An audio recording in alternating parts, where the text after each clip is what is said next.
Hello guys, welcome to this YouTube channel. आज हम करेंगे lecture number second of applications of trigonometry. Lecture number 1 में हमने clear किए थे बेसिक कंसेप्ट्स, ठीक है, basic concepts of applications of trigonometry, जिसमें हमने पढ़ा था एप्लीकेशंस ट्रिग्नोमेट्री कहाँ यूज़ होती है। जो हमारे टॉपिक में है वो है Heights and distances, Heights and distances, ठीक है। फिर हमने देखा था एंगल ऑफ एलिवेशन क्या होता है, एंगल ऑफ एलिवेशन क्या होता है। हमने देखा था एंगल ऑफ डिप्रेशन क्या होता है, और हमने देखा था लाइन ऑफ साइट क्या होता है, ठीक है, लाइन ऑफ साइट क्या होता है। आज हम इनका प्रैक्टिकल यूज़ देखेंगे। आज हम देखेंगे हम कैसे अननोन डिस्टेंसेस को मेजर कर सकते हैं विदाउट एक्चुअली मेजरिंग दम। आज हम आएंगे एक्सरसाइज 9.1 पे, हम देखेंगे कितना क्लियर होगा। चलिए आते हैं क्वेश्चन नंबर 1 पे। एनसीईआरटी का जो मैथ्स है उसका क्वेश्चन नंबर 1 एक्सरसाइज 9.1 कुछ ऐसे है। क्वेश्चन क्या है? क्वेश्चन है a circus artist is climbing a 20 metre long rope. ठीक है, एक सर्कस में एक आर्टिस्ट है जो एक रोप से क्लाइंब करता है जिसकी लेंथ है 20 metre, which is tightly stretched and tied from a top of a vertical pole, जो कि टाइटली बांधी हुई है, एक वर्टिकल पोल है उसके टॉप के साथ बांधी गई है, ठीक है। Find the height of the pole, हमें क्या फाइंड करना है? Height of the pole if the angle made by the rope with the ground is 30 degree. अगर जो ग्राउंड है और रोप है, जो रोप है वो ग्राउंड के साथ कितना एंगल बनाती है? 30 डिग्री। देखो हम कैसे करेंगे। क्वेश्चन क्या है? एक वर्टिकल पोल है, फिगर दी है एक्सरसाइज 9.1 में, सी फिगर 9.1 दिखा रहा है, फिगर दी है मैथ्स पे, हमें फिगर यहाँ पे बनाएंगे। देखो क्या है फिगर। अगर फिगर नहीं भी दी हुई होगी तो मैं आपको दिखाऊंगा ये फिगर कैसे बनाएंगे। देखो क्या क्या दिया है हमें। बोल रहा है एक वर्टिकल पोल है सर्कस में, ऐसे कुछ वर्टिकल पोल है। फॉर एग्जांपल ये रखेंगे हम ए बी, ठीक है, और ए इसका टॉप है, ये है इसका टॉप। अब क्या बोल रहा है? ए जो टॉप है इसके साथ हमने एक रस्सी बांधी है, ठीक है, कुछ ऐसे, और जो सर्कस का आर्टिस्ट है ये इसी रस्सी के साथ इसको क्लाइंब करता है।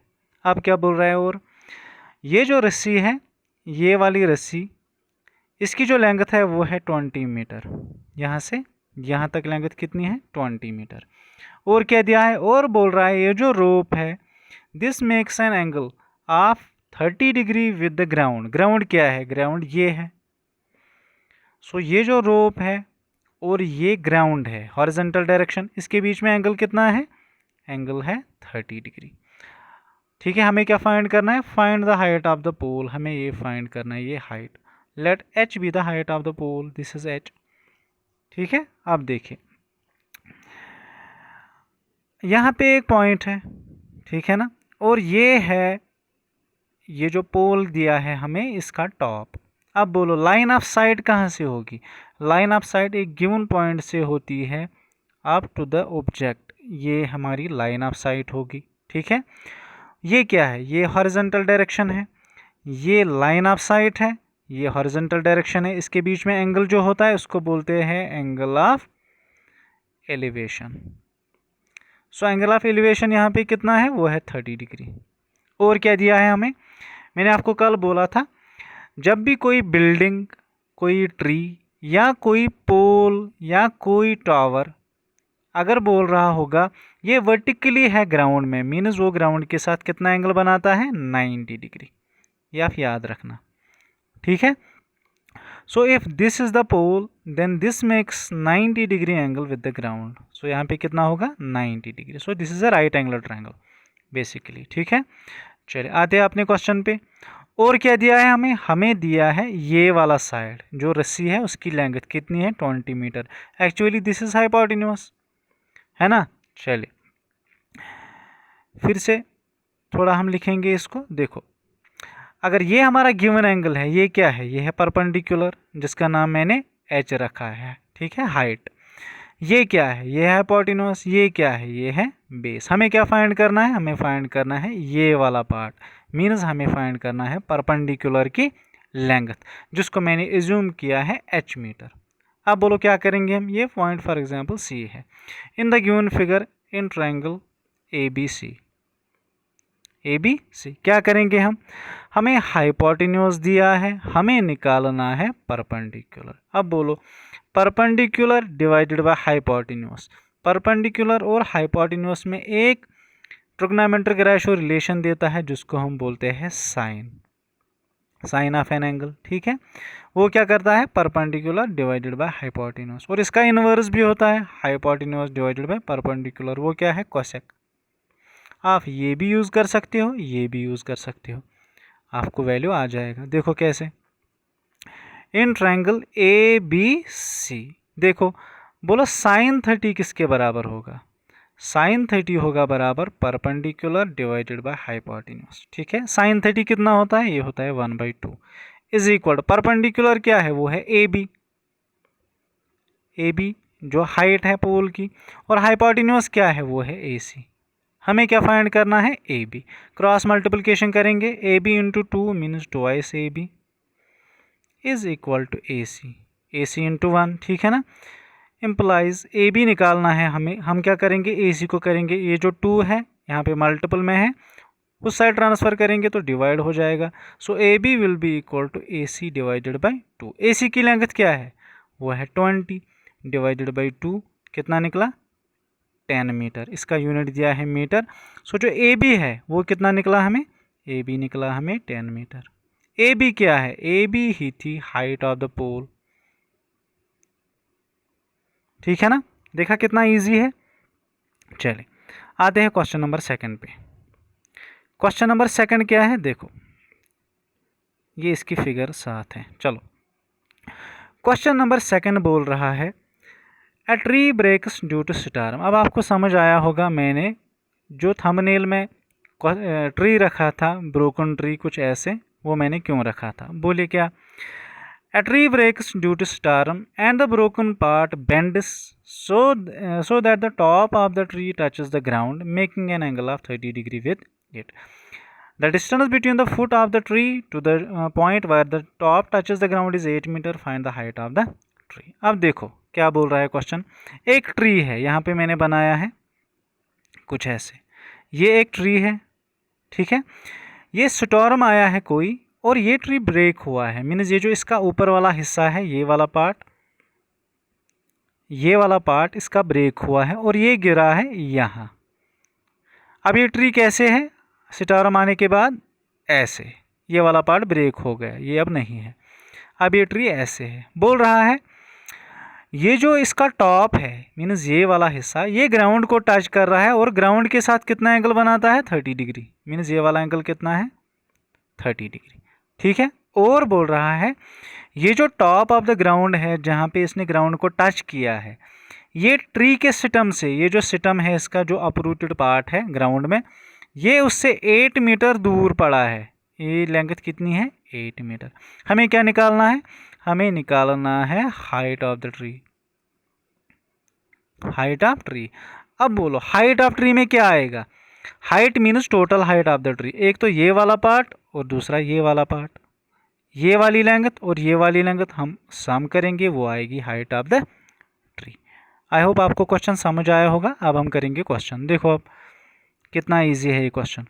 फिर से मैं फिगर बनाऊंगा, ये एक ट्री है जो ब्रेक हुआ है और ये इसका ऊपर वाला हिस्सा है जो गिर गया है। ठीक है, ये ग्राउंड है, ये एक ट्री था जो स्टॉर्म की वजह से ऐसे ब्रेक हुआ है। आपने देखे होंगे जब कोई स्टॉर्म आता है तो ट्रीज जो है ऐसे ही गिरते हैं जब वो ब्रेक हो जाते हैं।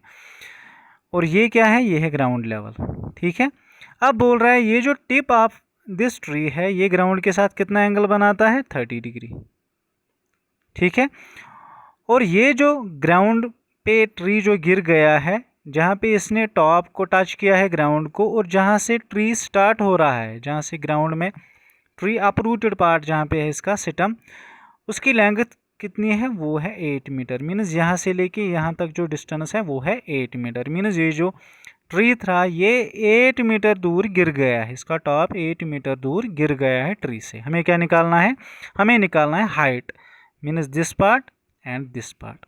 आई होप आपको ये समझ आया होगा क्वेश्चन। देखो मैं इसको मार्क करूंगा, फॉर एग्जांपल ये पॉइंट ए है, ये पॉइंट बी है और ये पॉइंट सी है। अब देखो हमें क्या दिया है, this is our given angle.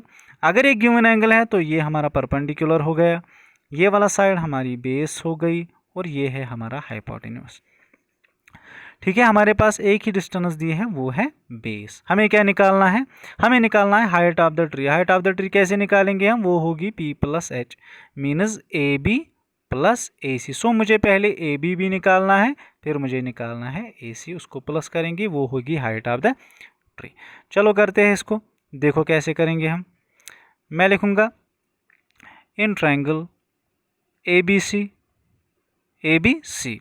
पहले मैं निकालूंगा परपेंडिकुलर, बेस दिया है मुझे। अब बोलो परपेंडिकुलर और बेस में जो रिलेशनशिप देता है वो है tan, क्योंकि tan of theta is equal to perpendicular divided by base. ठीक है ना, बेस दी है, हमें परपेंडिकुलर फाइंड करना है। मैं क्या करूंगा? मैं करूंगा फाइंड tan 30 डिग्री। कितना होगा?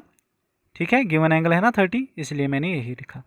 वो कितना निकलेगा? Perpendicular divided by base. tan 30 होता है 1 divided by root 3 is equal to perpendicular क्या है? वो है A B, divided by base क्या है? वो है बी सी। बी सी हमें गिवन है, हमें निकालना है ए बी। कैसे निकालेंगे? क्रॉस मल्टीप्लिकेशन करेंगे, B C into 1 minus B C is equal to A B into root 3 minus A B into root 3। मुझे निकालना है ए बी, सो रूट 3 को मैं इस साइड ट्रांसफ़र करूँगा। So A B will be equal to B C divided by root 3। Again B C का value क्या है? वो है 8। So 8 divided by root 3 will be A B. मैंने आपको बोला था जब रूट डिनोमिनेटर में आएगा इसको रैशनलाइजेशन करेंगे, उसको न्यूमरेटर में ले जाएंगे। So A B is equal to 8 divided by root 3। हम क्या करेंगे? रूट 3 से इसको मल्टीपल भी करेंगे, इसको डिवाइड भी करेंगे। कितना निकलेगा answer? 8 into root 3 divided by root 3 into root 3 is equal to root 3 square, कुछ ऐसे, स्क्वायर और रूट कैंसल, हमें आएगा 3 मीटर। ये किसकी लेंथ निकली? ये निकली हमें ए बी की लेंथ। ये वाला पार्ट हमें कितना निकला? ये वाला पार्ट हमें निकला 8 रूट 3 डिवाइडेड बाई 3। लेकिन हमें क्या निकालना है? ये वाला पार्ट और ये वाला पार्ट। अब मैं निकालूंगा ए सी को। देखो फिर से मुझे ये भी दिया है, ये भी दिया। अब मैं कोई ट्रिग्नोमेट्रिक रेशो ऐसा यूज़ करूंगा जहाँ पे हाइपोटेन्यूज आएगा। ठीक है, फॉर एग्जांपल मैं करूंगा यूज़ कॉस ऑफ थीटा किसके बराबर होता है? Base divided by hypotenuse. Base क्या है? बेस है 8 और हाइपोटेन्यूज मुझे फाइंड करना है। ठीक है ना, चलिए मैं साइन भी यूज़ कर सकता हूँ क्योंकि वो देगा मुझे परपेंडिकुलर डिवाइडेड बाय हाइपोटेन्यूज, या इन दोनों के इन्वर्सेस भी यूज़ कर सकता हूँ, कोसेक और सेक, कोई भी जो आपकी मर्जी हो। चलिए हम निकालेंगे cos 30। नाउ cos 30 कितना निकलेगा? वो निकलेगा हमें base divided by hypotenuse. Base क्या है? वो है B C divided by hypotenuse क्या है? वो है ए सी, वो है ए सी। हमें क्या फाइंड करना है? हमें फाइंड करना है ए सी का वैल्यू। अगेन cos 30 कितना होता है? Root 3 by 2 is equal to B C. B C कितना है? वो है 8 divided by A C. Cross multiplication कीजिए, A C into root 3 minus A C root 3 is equal to 8 into 2 is 16। ठीक है, हमें क्या निकालना है? A C. So A C will be equal to 16 divided by root 3। ठीक है, 16 by root 3। मुझे क्या निकालना है? अब फिर से हम इसको रैशनलाइजेशन करेंगे, हमें निकलेगा ए सी की लेंथ कितनी होगी? देखो यहाँ पे लिखूंगा मैं। So A C is equal to 16 divided by root 3। Multiple root 3 से करेंगे और डिवाइड भी रूट 3 से करेंगे। आंसर क्या आएगा? 16 into root 3 is 16 root 3 divided by root 3 into root 3, again root 3 square minus 3। अब हमें चाहिए हाइट ऑफ द ट्री। बोले हाइट ऑफ द ट्री में क्या क्या आएगा? हाइट ऑफ ट्री इसमें आएगा A B plus A C. Height of tree में क्या क्या आएगा? एक ये वाला पार्ट और ये वाला पार्ट, क्योंकि यही तो पूरा ट्री है। ठीक है, वो एक अलग बात है कि ये वाला पार्ट गिर गया है, लेकिन हमें निकालनी है टोटल हाइट। अगर हमें ये दिया होगा, ये निकालना होता कि आप हाइट कीजिए, find the height of broken part. ठीक है, हमें फाइंड करना था फिर इतना ही। अगर हमें ये दिया होता कि find the length of uprooted part, फिर हमें फाइंड करना था यही हाइट। लेकिन हमें दिया है find the height of the tree, means ये वाली लेंथ और ये वाली लेंथ टोटल कितनी है। चलो ए बी कितना निकला, वो निकला हमें 8√3 divided by 3 plus B C कितना निकला, वो अच्छा ए सी कितना निकला, वो निकला 16√3 डिवाइडेड बाई 3। हम क्या करेंगे, देखो डिनोमिनेटर में 3 कॉमन है, 3 लिखेंगे हम। न्यूमरेटर में हम 8√3 को कॉमन निकालेंगे, 8√3। यहाँ क्या रहेगा, यहाँ रहेगा 1 प्लस यहाँ क्या रहेगा, यहाँ रहेगा 2। 1 + 2 = 3। सो 3/3 कैंसिल हो जाएगा, मीन्स ये वाला पार्ट और ये वाला पार्ट कैंसिल हो जाएगा। आंसर आएगा 8√3 metre. So height of the tree कितना हुआ है, कितना निकला हमें, 8√3 मीटर। मीन्स यहाँ से लेके यहाँ तक जो हाइट है वो कितनी है, 8√3 मीटर। आई होप आपको ये समझ आया होगा। चलिए अब हम आते हैं क्वेश्चन नंबर 3 पे। ये बहुत इजी क्वेश्चन है, ऐसा मसला नहीं है ये। चलिए क्वेश्चन नंबर 3 क्या बोल रहा है, a contractor plans to install 2 slides for children to play in the park. ठीक है, for the children below 5 years of age she prefers to have a slide whose top is at the height of 1.5 meter and is inclined at an angle of 30 degree to the ground, whereas for the elder children, ठीक है, she wants to have a steep slide at a height of 3 meter and inclined at an angle of 60 degree। देखो क्या बोल रहा है, ये बोल रहा है एक कॉन्ट्रैक्टर है, उसको एक पार्क में, आपने पार्क में देखा होगा छोटे बच्चों के लिए वो स्लाइडर्स होते हैं कुछ ऐसे, वो यहाँ से ऊपर चढ़ते हैं फिर यहाँ से स्लाइड करके नीचे आ जाते हैं। उसको ये स्लाइड्स बनाने हैं, लेकिन उसको बनाने हैं 2, एक छोटे बच्चों के लिए मीन्स बिलो 5 जो होंगे, बिलो 5, और बड़े बच्चों के लिए एल्डर्स जो होंगे उससे बड़े उनके लिए। अब मुझे एक बात बोलो, जो छोटे बच्चे होंगे उसके लिए जो स्लाइड होना चाहिए वो ज़्यादा स्टीप भी नहीं होना चाहिए और ज़्यादा हाई भी नहीं होना चाहिए। इसलिए इसने क्या बोला है, बोल रहा है जो बिलो 5 years के लिए इसने स्लाइड बनाया है, उसने बोला कि जो हाइट में उसकी रखूँगा, स्लाइड में जब बनाऊँगा क्या करूँगा, एक तो यहाँ से कुछ हाइट रखूँगा, फिर ऐसे कुछ स्लाइड रखूँगा जहाँ से वो नीचे ऐसे स्लाइड करके आ जाएंगे। बोल रहा है जो बिलो 5 years ऑफ एज है उसके लिए उसने बोला है ये हाइट में रखूँगा 1.5 मीटर। ठीक है ना, ये हाइट में रखूँगा 1.5, और ये जो एंगल में रखूँगा ये मैं रखूँगा 30 डिग्री। ठीक है, और जो बड़े बच्चे हैं, बड़े बच्चों के लिए हाइट भी ज़्यादा होनी चाहिए, इसलिए उसने रखा है उससे ज़्यादा हाइट। कितनी हाइट रखी है, 3 मीटर। और स्लाइड का जो एंगल है वो थोड़ा ज़्यादा बनाया है। अब जब एंगल ज़्यादा रखेगा मीन्स स्लाइड थोड़ा स्टीप होगा। ठीक है ना, ये इससे ज़्यादा स्टीप है। एंगल कितना रखा है, एंगल रखा है 60 डिग्री। इसमें 30 डिग्री रखा है, इसमें 60 डिग्री रखा है। अब क्या बोल रहा है, हमें निकालना है दोनों केसेस में ये जो स्लाइड है यहाँ और यहाँ, इसकी लेंथ क्या है दोनों केसेस में। चलिए, ये फॉर एग्ज़ाम्पल केस सेकंड है और ये फॉर एग्ज़ाम्पल केस फर्स्ट है। इसको मैं नाम रखूँगा फॉर एग्ज़ाम्पल ये है A B C, ये है for example P Q R। हमें क्या फाइंड करना है, ये वाली लेंथ, मीन्स हमें निकालना है हाइपोटेन्यूस यहाँ भी और यहाँ भी निकालना है हमें हाइपोटेन्यूस। दिया क्या है, हमें दिया है परपेंडिकुलर। सो हमारे पास एक ट्रिग्नोमेट्रिक रेशो है जिसको बोलते हैं साइन ऑफ एंगल थीटा। ठीक है, वो देता है हमें relationship between perpendicular and hypotenuse. एक और है वो है इसका इनवर्स जिसको हम बोलते हैं कोसेक। चाहे आप साइन यूज़ कर लो, कोसेक यूज़ कर लो, आपकी मर्जी है। ठीक है, अब यहाँ पे एंगल कितना है 60 डिग्री, यहाँ पे एंगल है 30 डिग्री, बस इतनी डिफरेंस है। चलिए, ये मैं यहाँ पे करूँगा। देखो केस फर्स्ट में क्या करेंगे हम, पहले मैं केस फर्स्ट निकालूंगा फिर हम यही करेंगे। देखो केस फर्स्ट क्या है, case first for example triangle क्या है ABC। इन ट्रायंगल ABC जो हमने बनाया है फिगर। बोले साइन 30 कितना होगा? साइन 30 होगा बराबर perpendicular divided by hypotenuse. Perpendicular क्या है? ये गिवन एंगल है, इसके अपोजिट वाला side means A B divided by hypotenuse क्या है? वो है AC। साइन 30 कितना होता है? वो होता है 1/2 इज इक्वल ए बी कितना है? वो है 1.5 डिवाइडेड बाई AC क्या है? AC ही है length of slide. Cross multiplication कीजिए, AC इंटू 1 कितना है? AC 1.5 into 2 minus 3 metre. Minus length of slide कितनी है?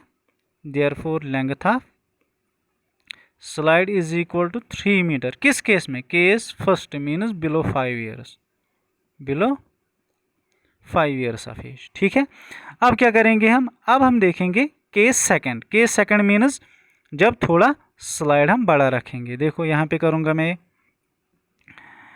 ये वाली लेंथ है 3 मीटर और एंगल कितना है? एंगल है 60 डिग्री। फॉर एग्जांपल ये है PQR। बोले हम केस सेकंड करेंगे हम इन ट्रायंगल PQR। फिर से यूज़ करेंगे हम साइन। साइन 60 कितना होता है? पहले हम लिखेंगे साइन होता है बराबर sine of any angle perpendicular divide by hypotenuse. Perpendicular क्या है? गिवन एंगल ये है, इसके अपोजिट वाला side minus PQ divided by hypotenuse क्या है? PR। साइन 60 कितना होता है? √3/2। ठीक है, PQ कितना है? 3 डिवाइडेड बाय PR क्या है? यही है स्लाइड की लेंथ। PR क्रॉस मल्टीप्लिकेशन कीजिए, PR into √3 is equal to 3 into 2 is 6। हमें क्या निकालना है? PR। So PR will be equal to 6 divided by √3। Again हम क्या करेंगे? रैशनलाइजेशन। ठीक है, मल्टीपल बाई √3 डिवाइड बाई √3 कितना निकलेगा? 6√3 divided by √3 into √3 square root cancel, answer आएगा 3। 3 1 इज 3, 3 2 इज 6। सो 2√3 मीटर होगी length of slide in case second minus for elder children. ये था क्वेश्चन नंबर कौन सा? Question number 3। कंट्रैक्टर जो एक स्लाइड बना रहा है फॉर बिलो 5 ईयर्स और बड़े बच्चों के लिए। ठीक है ना, चलिए आते हैं हम क्वेश्चन नंबर 4 पे। क्वेश्चन नंबर 4 क्या है? यह है क्वेश्चन नंबर 3 का सेकंड पार्ट।